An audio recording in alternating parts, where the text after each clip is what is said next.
السلام علیکم. Think tank میں خوش آمدید. میں ہوں ثانیہ چودھری. ہمارے ساتھ موجود ہوں گے سلمان غنی صاحب، ڈاکٹر حسن عسکری صاحب، رسول بخش رئیس صاحب اور رشید صافی صاحب بھی ہمیں جوائن کریں گے.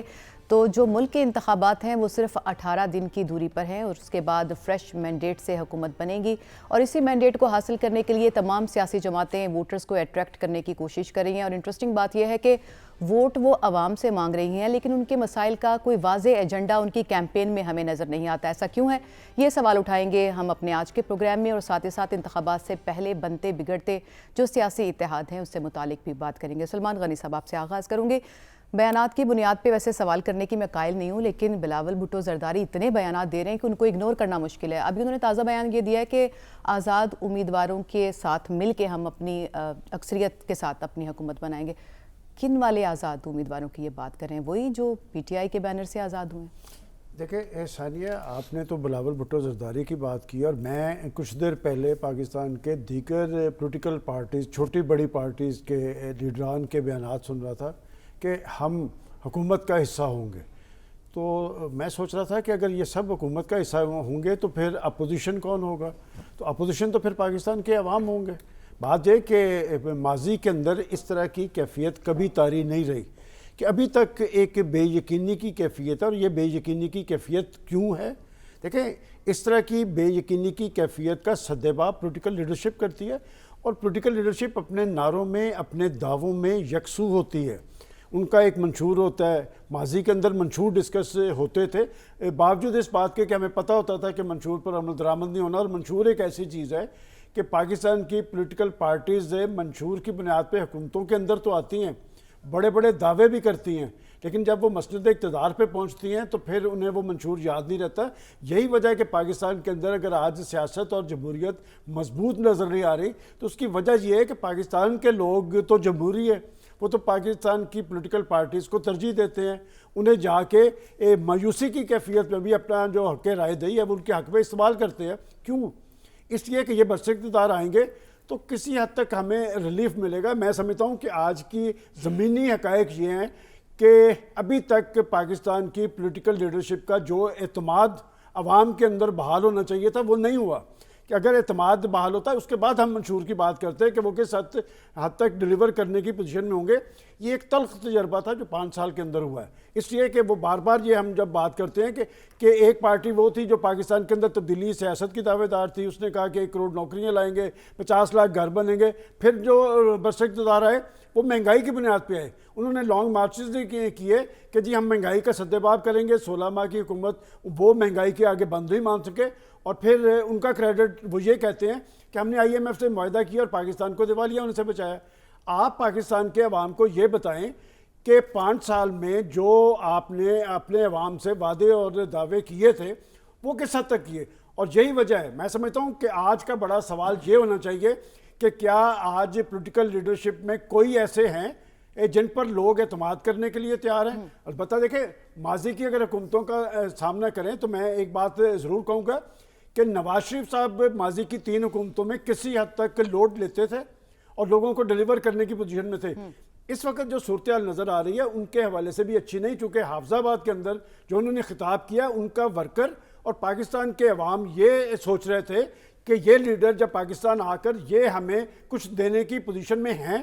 میں سمجھتا ہوں کہ وہ جو حافظہ والی تقریر میں جو لوگوں کی امیدیں اور توقعات تھیں وہ پوری نہیں ہوئی. سلمان صاحب، ایک اور سوال بھی کہ چودھری سرور صاحب جو ہیں وہ لیول پلینگ فیلڈ مانگ رہے ہیں بلاول بھٹو کے لیے.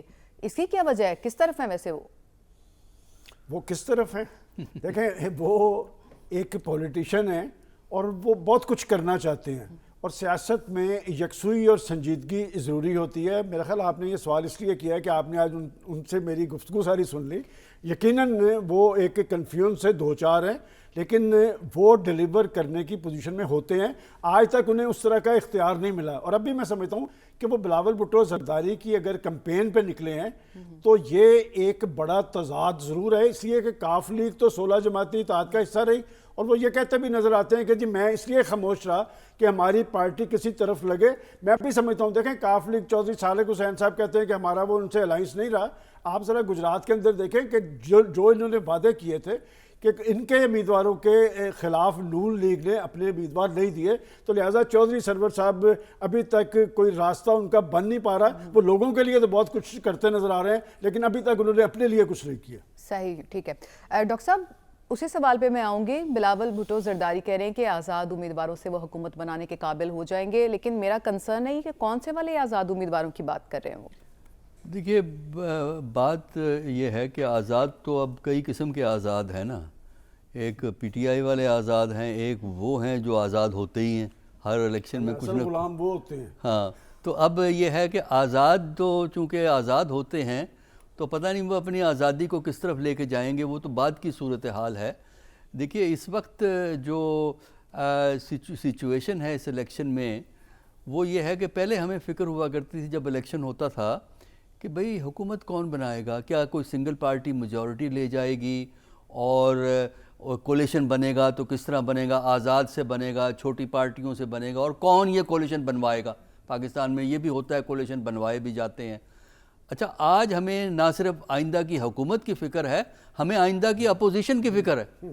ہمیں نہیں پتا کہ اسمبلی کے اندر اپوزیشن کون ہوگا، کس طرح ہوگی. تو یہ ایک بڑی عجیب سی صورتحال ہے پاکستان کے الیکشن کی. اور میرا جہاں تک اندازہ ہے کہ ہر پارٹی اپنے اندر بے چین ہے، پریشان ہے، اور اس کو یہ نہیں سمجھ میں آ رہا کہ ہوگا کیا اس ملک کے اندر. یعنی اس وقت پی ایم ایل این سب سے سیکیور پارٹی ہے اس وقت موجودہ میں، یہ ودن کورٹ ہے، لمٹس کے اندر رہتے ہوئے، لمٹس ان پہ بھی ہیں، لمٹس کے اندر رہتے ہوئے سیکیور پارٹی ہے. لیکن وہاں بھی اگر آپ کسی سے، جو لوگ سیریس ہیں، جو لوگ آف دی ریکارڈ آپ سے گفتگو کریں گے، تو وہاں بھی ان کو بھی پریشانی ہے کہ دو قسم کی ہے. ایک تو یہ کہ حکومت کس طرح، یہ الیکشن کا ڈے کیا ہوگا، الیکشن والے دن کیا ہوگا، پھر حکومت کس طرح بنے گی. اور پھر یہ ہے کہ جن کو یہ احساس ہے کہ اقتصادی چیلنج اتنا بڑا ہے تو وہ ان کی فکر یہ ہے کہ اگر فرض کیجئے سنگل پارٹی کی بنے یا کولیشن حکومت بنے تو پھر ہم ڈیلیور کس طرح کریں گے. جو لوگوں کے جو مسائل ہیں، مہنگائی کے مسائل ہیں، دوسرے مسائل ہیں، ان پہ ہم کس طرح لوگوں کو یہ یقین دلائیں گے کہ سیاسی جماعتیں آ کر ان کے مستقبل کو سیکیور کر سکیں گی. کیونکہ میرے نزدیک تو اس وقت سیاسی جماعتوں کا مستقبل پاکستان میں سیکیور نہیں ہے. چہ جائے کہ سیاسی جماعتیں عوام کو سیکیورٹی دیں گی. تو یہ صورتحال ہم نے آج تک نہیں دیکھی، اور اس کی بڑی وجوہات ہیں. وہ وجوہات ٹیلی ویژن پہ ڈسکس نہیں ہو سکتی. بہت سی وجوہات ہیں جس کی وجہ سے ہم اس سٹیج پہ پہنچے ہیں کہ ہمیں یہ نہیں پتا کہ الیکشن کے بعد ہماری سیاست کس طرف جائے گی. ڈاکٹر صاحب وہ ٹیلی ویژن پہ ڈسکس نہیں ہو سکتی اگرچہ کہ ہر طرف ڈسکس ہوتی ہیں. رسول بخش رئی صاحب، ابھی ڈاکٹر صاحب نے بڑا ایک اہم سوال اٹھایا کہ ساری پارٹیز یہ کہہ رہی ہیں کہ حکومت وہ بنا لیں گی، ان کے بغیر حکومت نہیں بن سکتی. اپوزیشن میں ویسے کون سی پارٹی ہوگی، کیا نقشہ دیکھ رہے ہیں آپ؟ میرا خیال یہ ہے کہ ابھی تو کچھ نہیں کہا جا سکتا کہ کون سی سیاسی جماعت کس پوزیشن میں ہوگی. البتہ معلوم یہ ہوتا ہے کہ مسلم لیگ نون کا پنجاب میں اس وقت پلڑا کافی بھاری لگتا ہے، اور ان کے جو ایلیٹ نیٹ ورکس پہلے سے موجود تھے وہ میاں صاحب نے دوبارہ سے جوڑنے کی کوشش کی ہے اور کسی حد تک وہ کامیاب رہے ہیں. ان کے مقابلے میں اگر کوئی پارٹی تھی تو وہ تحریک انصاف تھی، تو وہ تو فارغ ہو چکی ہے. ان کے آزاد امیدوار ہیں جن کی طرف بلاول زرداری بھٹو صاحب امیدیں لگا کے بیٹھے ہوئے ہیں کہ وہ ان کی طرف دانہ پھینکیں گے، اور یہ دانہ پھینکنے کے لیے ہی انہوں نے یہ بیان انتخابات سے پہلے دیا ہے کہ آزاد امیدواروں کے ساتھ مل کے وہ حکومت بنائیں گے. تو ان کو ایک بات تو وہ یہ کہہ رہے ہیں کہ پاکستان پیپلز پارٹی کی اپنی اکثریت نہیں ہوگی، اور اس وقت ان کو یہ بات کہنا میرا خیال ہے کہ پارٹی کی اپنی ساکھ کے لیے، اور جب کہ وہ انتخابی مہم میں ہے، یہ بات کہنا مناسب نہیں تھا. لیکن چونکہ انہوں نے کہہ دی ہے تو اسے پتہ تو صاف چلتا ہے کہ پاکستان پیپلز پارٹی جو کوششیں کر رہی ہے کے پی میں، بلوچستان میں، اور خصوصی طور پہ پنجاب میں، وہ شاید برابر نہ ہوں گے. اور پنجاب میں ہم دیکھتے ہیں کہ آزاد امیدوار کتنا منتخب ہوتے ہیں، اور مسلم لیگ نون، میں یہ دیکھ رہا ہوں کہ 2 کولیشنز بنیں گی اسی طرح کی. ایک طرح سے جب ایک طرف عوامی جمہوری اتحاد تھا 1988 کے بعد، اور دوسری طرف سے اسلامی جمہوری اتحاد تھا، تو ایک گروہ کا مرکز PMLN ہوگی اور دوسرے گروہ کا مرکز پاکستان پیپلز پارٹی ہوگی. تو مقابلہ تو اس طرح سے نظر آ رہا ہے. دیکھتے ہیں کہ یہ جو چھوٹی چھوٹی جماعتیں ہیں وہ کس طرف کو جاتی ہیں. ان کی اس صورتحال میں کہ جب کوئی سیاسی جماعت کوئی واضح اکثریت حاصل نہ کر سکے تو پھر ہوتا یہ ہے کہ چھوٹی جماعتیں کافی اہمیت اختیار کر جاتی ہیں کہ جماعت اسلامی بھی کہتی ہے کہ ان کے بغیر نہ کوئی صوبائی حکومت بن سکتی ہے نہ وہ کوئی وفاقی حکومت بن سکتی ہے. تو میرے خیال میں یہ چھوٹی چھوٹی جماعتیں جن کے 4-4 5-5 ووٹ بھی ہوں گے اور آزاد امیدوار بھی ہوں گے, یہ جو دو علیحدہ سے کوalitions بنیں گی ممکنہ طور پر, تو وہ دیکھنا ہوگا کہ ان کا رخ کس طرف کو ہے. اور میرا خیال ہے کہ انتخابات سے پہلے بھی یہ کوششیں دونوں جانب سے جاری ہیں. لگتا یہی ہے کہ مسلم لیگ نون کی پنجاب میں اور وفاق میں حکومت بننے کے امکانات کہیں زیادہ روشن ہیں مقابلہ اگر پاکستان پیپلز پارٹی سے ہے. صحیح, ٹھیک ہو گیا. رشید صافی صاحب, سردار مہتاب عباسی والے ایشو سے متعلق کہ وہ کہہ رہے ہیں کہ میں تو آزاد حیثیت میں الیکشن لڑ رہا ہوں, میں تو امیدوار ہی نہیں تھا ٹکٹ کا, اور ادھر سے نون لیگ اعلان کریے کہ ہم نے ان کو پارٹی سے نکال دیا, وہ پہلے ہی استعفیٰ دے چکے تھے, تو یہ اس اعلان کی اب کیا ضرورت تھی؟ جی ثانیہ, سردار مہتاب عباسی صاحب پاکستان مسلم لیگ نون کا خیبر پختونخوا میں ایک چہرہ رہے ہیں, وہاں کے سابق وزیر اعلیٰ رہے ہیں, اور مسلم لیگ نون اگر خیبر پختونخوا میں کسی علاقے یا کسی خطے کو اپنا قلعہ تصور کرتی ہے تو وہ ہزارہ ڈویژن ہے. اور سلمان غنی صاحب شاید میری تائید کرے کہ یہ سردار مہتاب عباسی صاحب اور پیر صابر شاہ صاحب جیسے لوگ تھے, اور اس سے پہلے سرانجام خان جیسے سینئر لیڈرشپ تھی مسلم لیگ نون کی, جنہوں نے مسلم لیگ نون کی جڑیں جو بنیاد باقاعدہ جو یہ موجودہ مسلم لیگ نون ہے اس کی بنیاد رکھی تھی. سردار مہتاب عباسی صاحب انتہائی وزادار سیاستدان ہیں, اور وہ ان کا یہ زعم تھا, یہ گمان تھا کہ وہ اگر اپنی ناراضگی کا اظہار کریں گے تو نواز شریف صاحب ان کو منا لیں گے اور ان کو پارٹی میں واپس لے آئیں گے. انہوں نے کافی انتظار کیا اور ان کی ایک طویل خاموشی رہی, لیکن جب ان کی طرف کوئی توجہ نہیں دی گئی تو انہوں نے پھر پارٹی سے راہیں جدا کر لی, اور آج آپ دنیا ٹی وی پہ خبر چل رہی ہے کہ ان کی جو ہے رکنیت کو بھی ختم کر دیا گیا. یہ انتہائی بہت بڑا نقصان ہے مسلم لیگ نون کے لیے پارٹی میں. اور یہ میں آپ کو بتاتا چلوں کہ نواز شریف صاحب جس حلقے سے الیکشن لڑ رہے ہیں وہاں پہ مضبوط امیدوار ہے. مفتی کفایت اللہ جیسے لوگ جو جمعیت علماء اسلام سے جن کا تعلق ہے, ان کا کافی اثر رسوخ ہے اس علاقے میں. تو سردار مہتاب عباسی صاحب کے چلے جانے سے نواز شریف صاحب کو ہزارہ ڈویژن میں بہت زیادہ مشکلات کا سامنا کرنا پڑ سکتا ہے. یہ تو ان کی پارٹی کی بات ہوئی, اور یہ صرف جو وہاں کی بات نہیں ہے, ان کی تنظیم کی بات, مسلم لیگ نون کی صرف KP کی تنظیم میں ٹوٹ پھوٹ نہیں ہوئی ہے.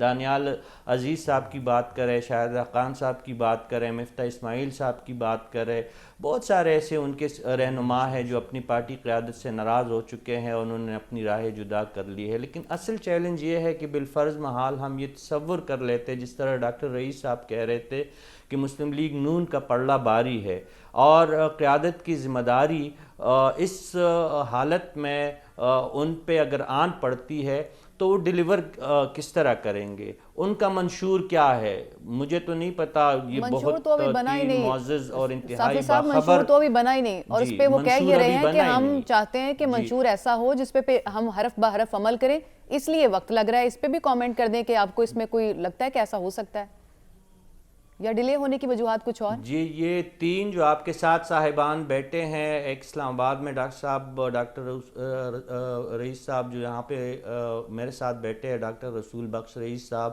اور ڈاکٹر حسن عسکری صاحب, سلمان غنی صاحب, اس ٹاپک کے وہ ماہر ہے. اگر وہ بتا سکتے ہیں کہ مسلم لیگ نون کا منشور کیا ہے اور جو ابھی تک ان کی باتیں سامنے آئی ہے اس کا عوام کو کیا فائدہ ہوگا. دیکھیں میں نے تو ابھی تک جو بات نوٹ کرنے والی مسلم لیگ نون کی سنی ہے تو مریم نواز صاحبہ کہتی ہے کہ وہ ان کی حکومت 200 یونٹ فری بجلی عوام کو فراہم کرے گی. بلاول بھٹو زرداری صاحب 300 یونٹ دینے کی بات کر رہے ہیں. تو اگر بات صرف 200 اور 300 کی ہے تو چلے معاملہ ہم ہی حل کر دیتے ہیں، 250 پہ دونوں مان جائے تو مسئلہ حل ہو جائے گا. لیکن مسئلہ یہ نہیں ہے کہ آپ 200-300 یونٹ بجلی بات دے تو دیں. کر رہے ہیں وہ کہ 300 یا 200 دے دیں گے، لیکن بجلی آنی کہاں سے ہے، اس کے بارے میں نہیں بتا رہے کیسے بنے گی. اور اگر اتنا آسان تھا تو یہ پہلے کیوں نہیں کر لیا گیا؟ بجلی بھی آپ کی آ جائے، گیس کے سلنڈر بھی آپ کے بھر جائے، چلیے ساری چیزیں ہو جائے. اصل مسئلہ آپ کا اور ہے. دنیا، باہر کی دنیا پاکستان کو اور نظروں سے دیکھ رہی ہے. آپ کے دوست ممالک آپ پہ اعتماد کرنے کے لیے تیار نہیں ہے. آپ کے دوست ملکوں سے آپ کے ہاں میزائل گر رہے ہیں. افغانستان سے آپ کے ہاں خودکش آگ کے اپنے آپ کو پھاڑ رہے ہیں. چین تشویش کی نگاہ سے آپ کو دیکھ رہے. سعودی عرب آپ کو سمجھانے کی کوشش کر رہے ہیں. امریکہ کو تشویش ہے. یہ جو بڑے مسئلے ہیں، دیکھیں بجلی، گیس، یہ نو ڈاؤٹ کہ یہ عوام کے یہ بھی مسئلے ہیں، لیکن قیادت کے لیے جو بڑے مسائل منہ کھولے کھڑے ہیں اس پہ کوئی بات اور رائے دینے کے لیے تیار نہیں ہے. آج شہباز شریف صاحب نے یہ بات تو اچھی کہہ دی کہ چاہے حالات جیسا ہو اندرونی اور بیرونی طور پر، الیکشن 8 فروری کو ہوں گے، اگر نہ ہو تو وہ مزاحمت کریں گے. یہ ایک اچھی بات ہے. آپ ضرور مزاحمت کریں، آپ ضرور الیکشن لڑیں، لیکن آپ الیکشن لڑ کے اس قوم کو کیا دیں گے؟ بہت سارے مسائل ہیں، سارے مسائل بڑے ہیں، وہ عوامی مسائل ہوں، کشتی جو ہے اس کو کس طرح نکالیں گے وہ ہمیں بتائیں. اندرونی بیرونی امن و امان کے حوالے سے ہوں، خارجہ پالیسی کے حوالے سے ہوں، یا عوام کے مسائل ہوں، سارے بڑے ہیں اور ان کو حل کرنا ہے، اور اس کا حل ابھی کوئی نہیں بتا رہا.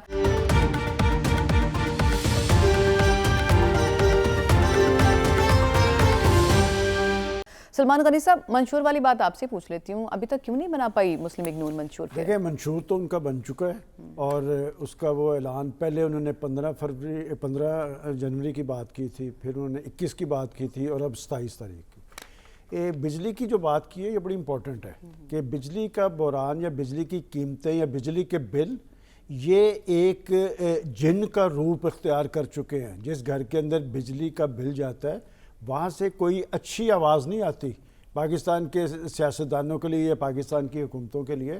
اور اس میں بھی کوئی دو آرا نہیں کہ ماضی کے اندر لوڈ شیڈنگ ایک بہت بڑا ایشو تھا، 18 گھنٹے کی لوڈ شیڈنگ تھی، اور ایک پارٹی نے یہ ایشو پاکستان مسلم لیگ نون نے حل کر کے دکھایا تھا. میں سمجھتا ہوں کہ یہ ایک پازیٹیو بات ہے کہ انہوں نے بھی اس طرح کا دعویٰ نہیں کیا کہ ہم مفت دیں گے. آپ 200، 250 یا 300 کی بات کر رہے ہیں. میں آپ کو اس کا نسخہ بتاتا ہوں. آپ صرف لوگوں سے 200، 250، 300 بجلی کے نرخ لیں. یہ جو ٹیکسیز ہیں نا اوپر، وہ بل سے کئی گنا زیادہ ہے. پروفیسر صاحب زیادہ بہتر بتا سکتے ہیں. بات یہ کہ آپ اپنے لوگوں کو ریلیف کیا دیں گے. اصل چیز ہی یہ ہے دنیا کے جمہوری معاشروں کے اندر وہاں جمہوریت کیوں مضبوط ہے. کبھی یہ ہم نے تجزیہ کیا ہے، وہ اس لیے مضبوط ہے کہ ان کی جو پارلیمنٹ ہوتی ہے، ان کی جو حکومتیں ہوتی ہیں، وہ سر جوڑ کے بیٹھتی ہیں اور لوگ مطمئن ہوتے ہیں کہ یہ ہمارے بارے میں سوچ رہے ہیں. میرا تجربہ تو یہ ہے کہ میں نے جب بھی پچھلے یہ 15-20 سال کے اندر پارلیمنٹ کے اندر سیاستدانوں کو یکسو دیکھا ہے نا کسی ایشو پہ، تو وہ صرف ان کا ایک مراد کا بل ہوتا ہے جس میں انہیں ٹکٹیں ملنی ہوتی ہیں، ان کی تنخواہوں میں اضافہ ہونا ہوتا ہے. لیکن پاکستان کے لوگوں کو نہیں ملا. ماضی کے اندر دیکھیں پیپلز پارٹی یا پاکستان مسلم لیگ نون تھی، ان کے ادوار کے اندر انہیں یہ پریشانی ضرور ہوتی تھی. بے نظیر بھٹو صاحبہ کے دور دیکھے ہیں، نواز شریف کہ جی وہ ہمیں لوٹ کے جانا ہے تو ہمارے پاس کچھ کارکردگی رپورٹ ہے. میں آپ سے پوچھتا ہوں کہ ابھی پروفیسر رسول بخش رئیس صاحب ماضی کے 2 اتحادوں کا ذکر کر رہے تھے. یہ بھی 2 اتحاد تھے. 5 سال پہلے ایک خان صاحب کا اتحاد تھا، وہ بھی ایک مخلوط گورنمنٹ تھی، اور 16 ماہ کی حکومت وہ بھی ایک مخلوط گورنمنٹ تھی. پہلی بات تو یہ کہ میرا ذاتی طور پہ ترجیح یہ ہے کہ یہ جو انتخابات کا منظرنامہ ہے نا، کہ بعد کا منظرنامہ، مجھے تو اس میں بھی کوئی ایسی چیز نظر نہیں آ رہی جس سے میں یہ کہہ سکوں کہ پاکستان کے اندر سیاسی استحکام. ابھی صافی صاحب جو بات کر رہے ہیں ایران کی، افغانستان کی، دیکھیں بیرونی محاذ پر بھی ہم تب مضبوط ہوں گے جب اندرونی محاذ پر یکسوئی اور سنجیدگی ہوگی. کیا پاکستان کے اندر سیاسی استحکام قائم ہو گیا؟ اور سیاسی استحکام جو ہے معاشی استحکام کے لیے سیاسی استحکام ضروری ہے. ہر پارٹی کو ایک بات سمجھ لگے کہ معاشی ایجنڈا، بھائی معاشی ایجنڈا آپ کی بات تب کارگر ہوگی جب آپ یہ بھی بتائیں گے کہ ماضی کے اندر یہ تینوں بڑی پارٹیز ثانیہ صاحبہ تینوں حکومتوں میں رہی ہیں. تو یہ اپنے بتائیں نا کہ بھی آپ نے کیا کیا کیا ہے. اور لوگ بڑے سیانے ہیں. وہ باڈی لینگویج سے بھی اندازہ کر رہے ہیں. بلاول صاحب بڑے بلند و باق دعوے کر رہے ہیں کہ ہم نے پنجاب فتح کر لینا ہے. پنجاب لاہور کی NA 127 سے فتح نہیں ہونا, اس کے لیے لاہور کے اندر بھی 14 سیٹیں ہیں, پنجاب کے اندر بھی 141 سیٹیں ہیں, تو وہاں پر بھی آپ کو اسی طرح کیمپین چلانی پڑے گی. اگر وہ سمجھتے ہیں امیدوار بھی تو کھڑے کرنے پڑیں گے کیمپین کے ساتھ ساتھ. آپ آزاد کی بات کر رہے ہیں نا, میں نے اس لیے کہا کہ میں آپ کو ایک خبر دے رہا ہوں کہ یہ جو آزاد مضبوط آزاد ہے نا, ابھی الیکشن نہیں ہوا, آپ نے کہا 18 دن رہ گئے ہیں, وہ مضبوط آزاد جو ہیں جن کے امکانات ہیں جیتنے کے, وہ ایک منظم سلسلے کا حصہ بن چکے ہیں. وہ اس لیے مضبوط ہو گئے ہیں آزاد کہ آنے والے کل کے اندر جب انتخابات ہوں گے وہ کسی نہ کسی پارٹی کے اندر جائیں گے.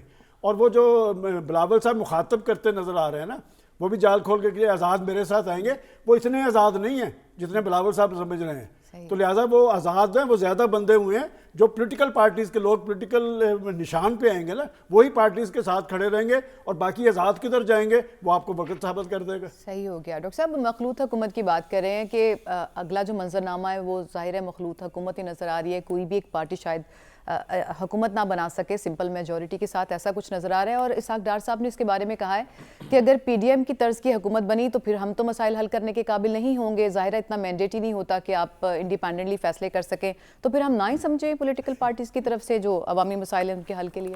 دیکھیے, عوامی مسائل کا تو حل ان کے پاس نہیں ہے. اگر وہ ہوتا تو کم از کم تقریروں میں آ جاتا.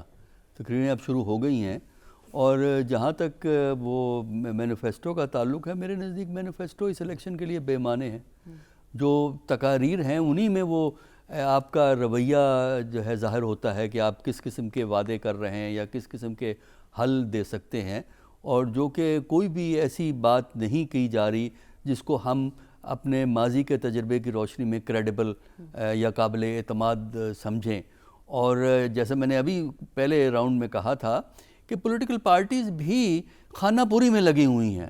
دیکھیں نا, اب آپ یہ دیکھیں الیکشن کے سلسلے میں کچھ جلسے PMLA نے 3-4 جلسے کیے ہیں, ہاں PPP نے زیادہ جلسے کیے ہیں, بلاول بھٹو نے 4 صوبوں میں کچھ نہ کچھ کارروائی کی ہے, جلسے کیے ہیں, باقی چھوٹے چھوٹے اور جلسے ہو رہے ہیں. تو یہ جو یہی چیز ظاہر کرتی ہے کہ پارٹیز کو نہ صرف اپنے پہ اعتماد کی کمی ہے, بلکہ جس پروسیس میں وہ جا رہے ہیں ان کی مجبوری ہے کہ اس پروسیس میں جائیں, لیکن اس پروسیس پہ بھی ان کا اعتماد نہیں ہے. اور اس کے بعد جو ہوگا وہ تو ظاہر ہے, جب پروسیس پہ شکوک ہو تو پھر بعد کے رزلٹ کے متعلق تو آپ کچھ کہہ نہیں سکتے. کولیشن گورنمنٹ بنے گی, سنگل گورنمنٹ بن جائے, کولیشن بن جائے, جو بھی بن جائے, ہمیں تو کوئی ایسا آثار نظر نہیں آتا کہ پاکستان کے موجودہ جو اقتصادی مسائل ہیں, معاشرتی مسائل ہیں, ان کو آپ حل کر سکیں گے. کیونکہ ان مسائل کو حل کرنے کے لیے ایک تو سوچ کی ضرورت ہوتی ہے, ایک سکون کی ضرورت ہوتی ہے, ایک اعتماد کی ضرورت ہوتی ہے, اور ایک پریڈکٹیبلٹی کہ ہم آئندہ کی بات کر سکیں, وہ ہو سکیں. تو وہ تو کوئی چیز ہمیں اس وقت یہاں ہمیں نظر نہیں آ رہی, جس کی وجہ سے آپ دیکھیں عوامی سطح پہ ہمیں انتھیوززم, جوش, ولولہ الیکشن کا نہیں نظر آ رہا. آپ چلے جائیں, علاقوں میں چلے جائیں, گلیوں میں چلے جائیں, جو زندگی جس طرح مشکل میں گزر رہی ہے, الیکشن کا کوئی آپ کو آثار آپ کو نظر نہیں آتا. میں تو یہ کہتا ہوں کہ اگر یہ private T V channel election کی بات کرنا چھوڑ دیں تو لوگ الیکشن کو بھول جائیں گے. یہ تو ٹی وی چینلز نے الیکشن کو زندہ رکھا ہوا ہے, ورنہ تو عام آدمی کو تو اب جو دلچسپی ہے وہ جتنی ہے وہ ہمیں پتہ ہے. چینلز اگر پروگرام بند کر دیں جو شام کے 7 بجے سے 11, یہ میلہ ہم نے لگا رکھا ہے, ہاں 7 سے 11 کے پروگرام میں یہ فیصلہ کر لیں کہ الیکشن کی بات نہیں کرنی, تو لوگوں کو پتہ ہی نہیں لگے گا الیکشن کب ہو رہا ہے. اور ڈاکٹر صاحب بڑا انپریسیڈنٹڈ ہے یہ, پہلے کبھی ایسا ہوا نہیں ہے, مہینوں پہلے کیمپینز شروع ہو جاتی تھیں. یہ انفرادیت تو ہے ویسے اس الیکشن کی, اچھی ہے یا بری ہے؟ دیکھیے اچھی تو ہم نہیں کہہ سکتے, انفرادیت منفی انفرادیت ہے یہ, ورنہ الیکشن تو ایک ایسا پروسیس ہوتا ہے جس سے گزر کر آپ ایک ایسی حکومت کریٹ کرتے ہیں جس پہ اعتماد لوگوں کو ہوتا ہے, بھروسہ ہوتا ہے, امید ہوتی ہے کہ کم از کم کچھ پورے 5 سال نہ صحیح 1-2 سال تو وہ کام ٹھیک کریں گے, اس کے بعد جو کچھ بھی دیکھا جائے گا. تو اس وقت تو ہمیں کل کا نہیں پتہ, پرسوں کی تو ہم کیا بات کریں گے.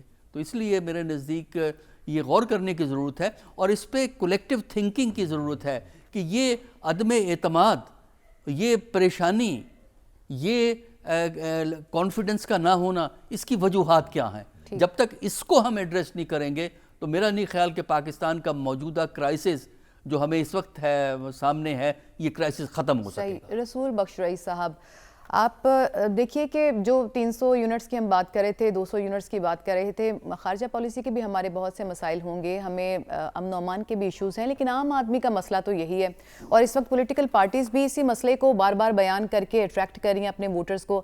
آپ کو لگتا ہے کہ جو یہ ان کی طرف سے آفرز کی جا رہی ہیں یہ سنجیدہ ہیں، قابل عمل ہیں، اور تنخواہ دوگنا کر دینا، 17 وزارتوں سے پیسے کما لینا اور امیروں سے پیسے چھین کے غریبوں کو سبسڈی دینا، اگر اتنا قابل عمل تھا تو یہ تو پہلے بھی کیا جا سکتا تھا، انہی پارٹیوں کی حکومتیں تھیں؟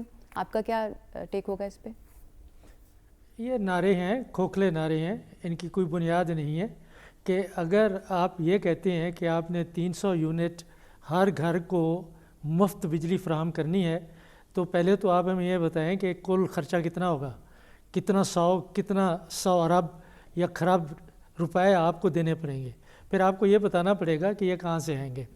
اس وقت 4 بنیادی مسئلے ہیں، تمام جو ماہرین معیشت ہیں سب جانتے ہیں، کافی اس کے بارے میں سنجیدہ گفتگو ہو چکی ہے۔ مجھے نہیں معلوم کہ سیاسی جماعتیں یہ سنجیدہ گفتگو کیوں نہیں کرتی، نعرے بازی کرتی ہیں کھوکھلی قسم کی، ناقابل عمل قسم کی۔ وہ یہ ہے کہ آپ کی جو صرف بجلی کی ترسیل کی کمپنیاں ہیں ان کا 2 سال کا خسارہ 1 خراب 400 ارب روپے ہے، اس کی کیوں نہیں بات کرتے کہ اس کو کیسے ختم کرنا ہے؟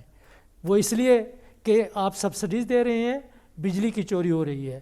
دوسری بات کہ بجلی کے معاہدے یا تو پاکستان پیپلز پارٹی نے کیے ہیں یا سب سے پہلے انہوں نے شروع کیے تھے نجی کمپنیوں کے ساتھ، پھر مشرف کے زمانے میں ہوئے، پھر نواز شریف صاحب کے زمانے میں پہلے ہوئے، بعد میں ہوئے۔ یہ بتائیں کہ انہوں نے جو معاہدے کیے نجی کمپنیوں کے ساتھ، وہ اس کا خمیازہ ساری پاکستان کی صنعت بھگت رہی ہے کہ بنگلہ دیش میں بجلی کم قیمت پہ ہے، انڈیا میں، چین میں، تو ہماری جو صنعت ہے وہ کیسے ان کا مقابلہ کر سکتی ہے؟ سبسڈیز آپ کیسا تک دے سکتے ہیں؟ اس کی بات کرنی چاہیے کہ آپ نے جو پاور سیکٹر ہے اس کو آپ نے ریسٹرکچر کیسے کرنا ہے۔ تیسری بات یہ ہے کہ tax to G D P ratio آپ کی دنیا میں کم ترین ممالک میں سے ہے۔ مطلب یہ ہے کہ پاکستان میں دولت موجود ہے، دولت مند لوگوں کے پاس، لیکن حکومت کے پاس یہ استعداد نہیں ہے، آپ کی FBR کے پاس، کہ وہ لوگوں سے ٹیکس لے سکے۔ ابھی تک 8.5 اور 9% کے قریب پہنچ رہی ہے، کسی زمانے میں ہماری 12-13% تھی، اور ہندوستان کی 18-19% ہے، اس سے کہیں آگے جا رہی ہے۔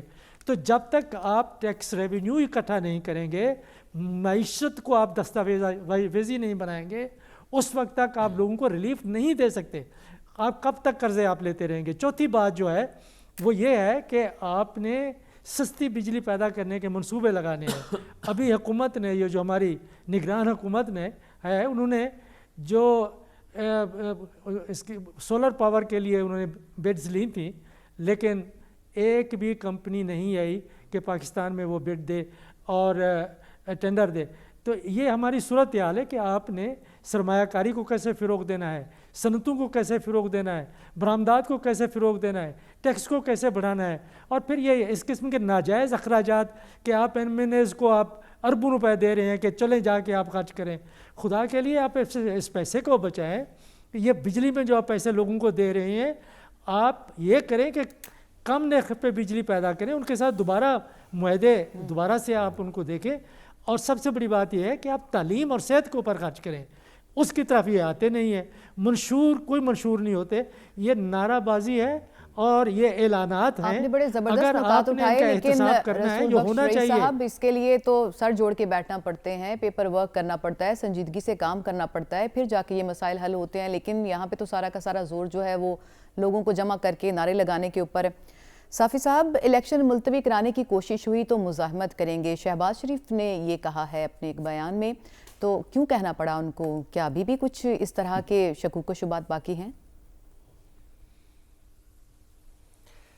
ثانیہ ایک تو آپ مجھے اگر کوئی مثال دے سکتے ہیں کہ شہباز شریف صاحب نے کب مزاحمت کی سیاست کی ہے کہ اس موقع پہ وہ مزاحمت کر پائیں گے. البتہ اگر نواز شریف صاحب یہ بات کہیں تو پھر بھی کوئی نہ اس پہ کچھ یقین کیا جا سکتا ہے. لیکن پاکستان مسلم لیگ نون کے صدر ہے, انہوں نے کچھ نہ کچھ تو جج کیا ہوگا, اور یہ بات تو سچ ہے کہ ایک کوشش تو کہیں نہ کہیں جاری ہے کہ الیکشن فیبروری میں نہ ہو, اس کو التوا میں ڈالا جائے. اگر ہم سینٹ کی قراردادوں کی بات کریں, اگر ہم مولانا فضل الرحمان صاحب کی وقتاً فوقتاً ان کی جو تجاویز ہے اگر اس کو غور میں لائیں, اور اس طرح باقی بھی کچھ چھوٹی بڑی سیاسی جماعتوں کی طرف سے وقتاً فوقتاً جو باتیں سامنے آتی ہے, تو پھر یہ بات اور یہ خدشات جو ہے یہ تو درست ہے کہ کوئی نہ کوئی تو ہے جو کوشش کر رہا ہے کہ انتخابات نہ ہو. لیکن شہباز شریف صاحب کس طرح مزاحمت کریں گے وہ اب دیکھنا یہ ہے کہ وہ ڈیفائن, اگر وہ انٹرویو ان کی تفصیلات ابھی ہمیں نہیں معلوم, جب ان کے خیالات ہمیں معلوم ہو جائیں گے کہ وہ مزاحمت کس طرح کر پائیں گے, اور آیا اس بات پہ یقین کیا جا سکتا ہے کہ مسلم لیگ نون اس موقع پر مزاحمت کی سیاست کی قابل ہے کہ نہیں, تو وہ اس پہ بعد میں بات ہو سکتی ہے. لیکن اگر ان باتوں کو ہم ایک سائڈ پہ رکھ دیں اور تصور کر لے کہ الیکشن ہو جائیں گے, تو پھر کیا ہوگا؟ کیا یہ الیکشن جو ہے, ابھی جو معزز شرکاء جو فرما رہے تھے کہ حکومت تو چھوڑے کہ آپ کو, ہمیں تو اپوزیشن کے لالے پڑے ہیں کہ اپوزیشن کون ہوگی اور اپوزیشن کا کردار کس طرح نبھے گا. حکومت کو تو آپ بعد میں ہم بات کرتے ہیں, وہ تو آپ نے شروع میں بات کر دی کہ اسحاق ڈار صاحب کہتے ہیں کہ ان کو کوئی شریک نہیں چاہیے ورنہ وہ حل نہیں کر پائیں گے پاکستان کے مسائل کو. اگر ہم یہ تصور کرتے ہیں حکومت سب لینے کو تیار ہیں, لیکن اپوزیشن میں پھر کون بیٹھے گا اگر ساری پارٹیاں حکومت میں ہی بیٹھ جائیں گی؟ یہ بھی ایک اہم سوال اپنی جگہ پر موجود ہے. یہاں پر بریک شامل کریں گے, واپس آئیں گے تو گفتگو کا سلسلہ یہیں سے آگے بڑھائیں گے. اسٹے ود اس.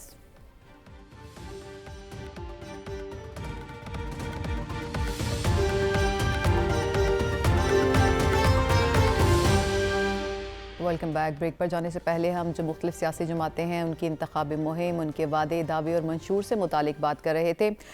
سلمان صاحب, آپ الیکشن ملتوی کرنے کے حوالے سے جو بیان آیا ہے شہباز شریف کا, اس پہ کچھ کامنٹ کرنا چاہتے تھے؟ دیکھیں, ایک کریڈٹ پاکستان کی پولیٹیکل لیڈرشپ کا ہے کہ ساری پارٹیوں نے یہ کہا تھا کہ جی الیکشن 8 فروری کو ہونے چاہیے. جہاں تک کہ شہباز شریف صاحب کے وہ انٹرویو میں کی جانے والی بات ہے, میرے خیال میں زیادہ امپورٹنٹ بات یہ ہے کہ ایک طرف تو یہ انہوں نے زور دیا نا کہ 8 فروری کو ہی انتخابات ہونے چاہیے, اس لیے کہ پاکستان جس صورتحال کے اندر کھڑا ہے اندرونی طور پہ یا بیرونی طور پہ, پاکستان کے اندر ایک الیکٹڈ گورنمنٹ ہونی چاہیے.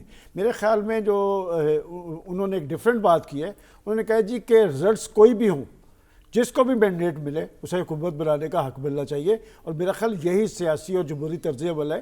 جب تک آپ ایک دوسرے کو ہضم نہیں کر پائیں گے, یہ پاکستان کے اندر ایک نیا ٹرینڈ آیا ہے کہ کوئی شخص بھی دوسرے کو قبول کرنے کے لیے تیار نہیں ہے. اور یہ ٹرینڈ کب سے آیا ہے, کیوں کر آیا ہے, اس کا نقصان کیا ہوا ہے کہ آپ اپنی اسمبلیاں بھی توڑ دیتے ہیں, آپ اپنی حکومتیں بھی توڑ دیتے ہیں, اس لیے کہ جو کچھ ہوں میں ہوں. یہ جو میں ہے نا, یہ قرآن نے بھی اچھا نہیں سمجھا. انہوں نے کہا کہ جہاں پر میں آ جاتی ہے وہاں سے, اگر وہ یہ بات کر رہے ہیں کہ جو بھی جس کو بھی مینڈیٹ ملے گا اس کو حکومت دے دی جائے. رواداری ہوا کرتی تھی سیاست میں, یہ کب اتنا کلچر پر رواداری کی مثال دوں, سب سے بڑی رواداری کی مثال یہ ہے کہ جب جناب عمران خان اپنی انتخابی کمپین میں کرین سے گرے تھے تو نواز شریف صاحب اس وقت مانسہرے میں جلسے سے خطاب کر رہے تھے. وہ اپنی انتخابی کمپین ختم کر کے رات کو لاہور پہنچے اور وہ شوکت خانم ہاسپٹل میں گئے تھے. ایک وقت یہ تھا. دیکھیں, بات یہ کہ جمہوری اور سیاسی طرز عمل یہی ہے کہ آپ جس کی حکومت بنے اسے تسلیم کریں. ایک بات میں ہمیشہ کہتا ہوں, کیا اپوزیشن میں بیٹھنا گناہ ہے؟ اپوزیشن میں آپ اپنا رول ادا کریں. پاکستان کے اندر سیاسی قد کاٹ بنتا ہی آپ کا اپوزیشن میں ہے. آپ کو وہی مراد ملتی ہے, وہی بلکہ مراد زیادہ ملتی ہے. میں آپ کو تھوڑا سا کمپیریزن بتا دوں کہ ہمارے دوست پرویز رشید صاحب منسٹر ہوتے تھے, تو جب وہ منسٹر سے ہٹے تو انہوں نے مجھے بتایا کہ اب میں بطور سینیٹر جو ہے اسٹینڈنگ کمیٹی کی میٹنگز میں بیٹھتا ہوں, کم از کم مجھے پیسے زیادہ ملنے شروع ہو گئے. تو اپوزیشن میں بیٹھنا گناہ نہیں ہے. اپوزیشن کے اندر لوگوں کا کاٹ کاٹ ہوتا ہے اور اپوزیشن عوام کی آواز بنتی ہے. سب سے خطرناک بات یہ ہے کہ پاکستان کے اندر کوئی پارٹی بھی, جو آپ نے ڈسکس کیا کہ ہر پارٹی کہتی ہے جی ہمارے بغیر حکومت نہیں بن سکتی. کیوں بھائی, آپ کہاں سے لکھوا کے آئے ہیں؟ اور اپوزیشن میں بیٹھنا کوئی گناہ ہے؟ اور آپ ساری پولیٹیکل لیڈرشپ, کیا نواز شریف صاحب نے اپوزیشن نہیں کی بے نظیر کی؟ کیا بے نظیر صاحبہ نے نواز شریف کی اپوزیشن نہیں کی؟ اور ایک دوسرے کو گرانے سے اور ہٹانے میں جو کچھ ہوا ہے, میں سمجھتا ہوں اگر انہوں نے تاریخ سے سبق حاصل کیا تھا تو آج پاکستان کی ساری پولیٹیکل لیڈرشپ کو اپنے طرز عمل پہ نظر ثانی کرنی چاہیے. اور جس کیفیت میں آج ملک پھنسا ہوا ہے, جب تک آپ مل کے نہیں بیٹھیں گے اس وقت تک آگے راستہ نہیں نکلے گا. نہ سیاست میں راستہ نکلے گا, نہ معیشت کا راستہ نکلے گا, نہ ملک آگے کی طرف جائے گا. سیاستدان ہی راستہ نکال سکتے ہیں اور رواداری سے ہی جو ہے وہ راستہ نکلے گا. ڈاکٹر صاحب, آپ سے میں کچھ داد و شمار شیئر کرنا چاہ رہی تھی. پل ڈیٹ کی یہ رپورٹ ہے جس کے مطابق بتایا یہ جا رہا ہے کہ جو امیدوار تھے ان کے اس دفعہ کے انتخابات میں ان کی شرح میں اضافہ ہوا ہے اور 36% اضافہ ہوا ہے اگر ہم اوسطاً اس کو دیکھیں. تو یہ تو بڑا انٹرسٹنگ ایک چیز ہے. اس سے کیا ظاہر ہوتا ہے کہ دلچسپی بڑی ہے پھر عوام کی پالیٹکس میں؟ کنفیوژن, اس سے ظاہر ہوتا ہے کنفیوژن. وجہ یہ ہے کہ بہت سی پارٹیوں میں, خاص کر پی ٹی آئی کی طرف سے بہت زیادہ کینڈیڈیٹس نے اپلائی کر دیا تھا اور اب وہ انڈیپینڈنٹ کے طور پر ہو رہے ہیں. کینڈیڈیٹ کا زیادہ ہونا الیکشن میں دلچسپی نہیں ظاہر کرتا.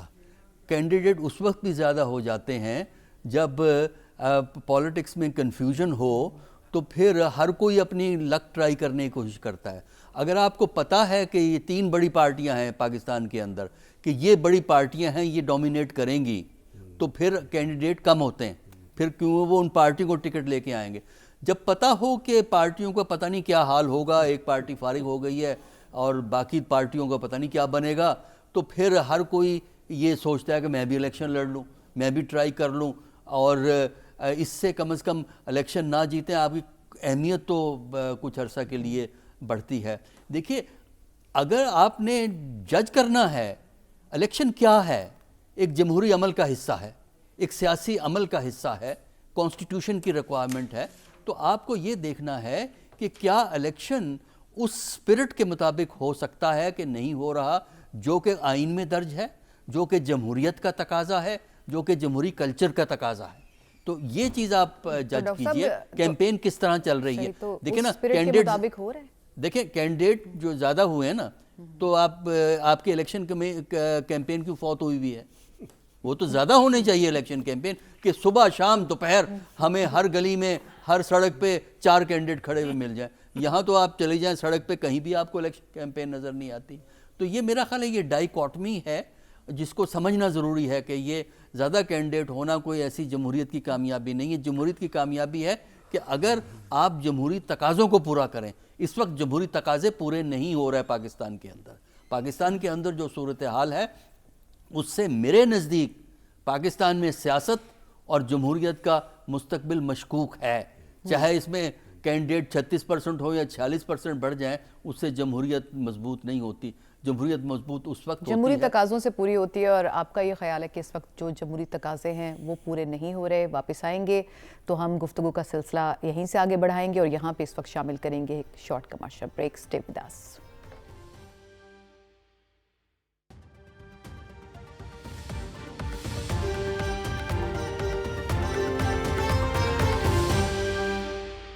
Welcome back. بریک پر جانے سے پہلے ہم انتخابات کے حوالے سے کچھ اعداد و شمار شیئر کر رہے تھے اور ان پر انالیسس جان رہے تھے جو کہ خاصے انٹرسٹنگ ہیں. رسول بخش رئی صاحب, 882 جو ہیں وہ خواتین امیدوار ہیں جنرل نشستوں پر اس بار. تو کم از کم یہ تو ایک خوش آئند بات ہے کہ مخصوص نشستوں سے نکل کر آگے ایکٹیو پالیٹکس میں بھی خواتین آ رہی ہیں. تو کس کو کریڈٹ دیں گے اس کا؟ اب میرا خیال ہے یہ تو خواتین کو کریڈٹ جاتا ہے کہ سیاسی جماعتوں کو بھی کسی حد تک جاتا ہے کہ انہوں نے ان کو نامزد کیا عام جو کانسٹیچوئنسیز ہے ان میں. اور یہ 800 کینڈیڈیٹس کا ہونا مطلب یہ ہے کہ قومی اسمبلی کی ہر سیٹ کے لیے, اگر یہ قومی اسمبلی کی ہیں یہ ہمیں معلوم نہیں ہے, تو پھر ہر ایک سیٹ کے لیے کم از کم 2 سے 3 خواتین ہیں. تمام عام انتخابات کے لیے جنرل اور صوبائی ساری یہ ٹوٹل جو سیٹس ہیں وہ 882 ہیں جس کے اوپر جی